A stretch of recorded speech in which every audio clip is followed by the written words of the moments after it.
केंद्रीय कर्मचारियों के लिए है एक बड़ी खबर। तो अगर आप भी केंद्र के कर्मचारी हैं तो आपके लिए एक अच्छी खबर सामने आई है। कब लागू होगा 8वां वेतन आयोग और कब मिलेगा एरियर, चलिए आपको बताते हैं। नमस्कार, न्यूज़ 18 का डिजिटल प्लेटफॉर्म आप देख रहे हैं और मैं हूं रितु सिंह। केंद्र सरकार ने 8वें वेतन आयोग का गठन 2025 में किया है, लेकिन रिपोर्ट अभी पूरी नहीं हुई है। लागू होने पर बेसिक सैलरी और भत्ते बढ़ेंगे और एरियर मिलेगा। कर्मचारियों और पेंशन भोगियों की निगाहें सरकार के अगले कदम पर टिकी हैं। केंद्र सरकार के लाखों कर्मचारी और पेंशन भोगियों के लिए एक बड़ी सुगबुगाहट शुरू हो गई है। पिछले काफी समय से देश के सरकारी गलियारों में 8वें वेतन आयोग के गठन और इसके लागू होने की तारीख को लेकर चर्चाएं तेज हैं। केंद्रीय कर्मचारियों के मन में इस समय सबसे बड़ा सवाल यही है कि आखिर सरकार कब नए वेतन आयोग की घोषणा करेगी और उनके बैंक खातों में बढ़ी हुई सैलरी और एरियर का पैसा कब तक पहुंचेगा। हालांकि सरकार की तरफ से अभी कोई भी आधिकारिक तारीख तय नहीं की गई, लेकिन हालिया मीडिया रिपोर्ट्स और बजट सत्र के बाद की हलचल से कुछ महत्वपूर्ण संकेत मिले हैं। केंद्र सरकार लगभग हर 10 साल में नया वेतन आयोग लागू करती है। बता दें कि 7वां वेतन आयोग जनवरी 2016 से लागू हुआ था, इसलिए स्वाभाविक रूप से 8वां वेतन आयोग 1 जनवरी 2026 से प्रभावी माना जा रहा है।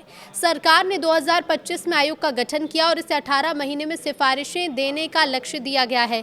कर्मचारी संगठनों का कहना है कि महंगाई के इस दौर में वेतन संशोधन की सख्त जरूरत है ताकि कर्मचारियों की बेसिक सैलरी में वास्तविक बढ़ोतरी हो सके।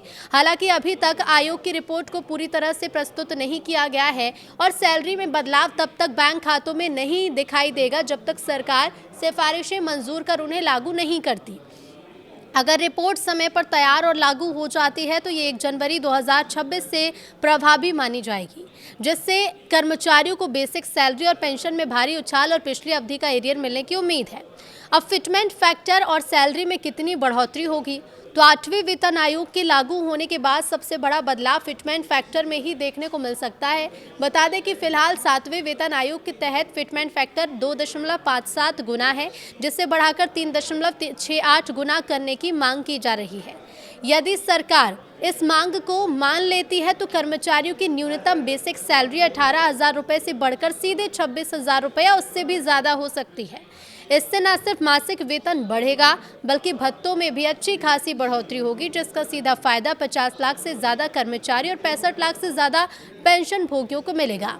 अब एरियर और बकाया राशि पर क्या अपडेट है, तो कर्मचारियों की मुख्य चिंता एरियर को लेकर भी है। अगर आयोग के गठन या सिफारिशों को लागू करने में देरी होती है और इसे पिछली तारीख से लागू किया जाता है तो कर्मचारियों को एकमुश्त एरियर की मोटी राशि मिल सकती है। हालांकि विशेषज्ञों का ये मानना है कि सरकार अपने खर्च और बजट को देखकर ही एरियर का भुगतान करेगी। अभी कुछ नहीं किया गया, सभी की नज़रें सरकार के अगले कदम पर टिकी हैं कि क्या आने वाले महीनों में आधिकारिक तौर पर 8वें वेतन आयोग के गठन की अधिसूचना जारी की जाती है या नहीं।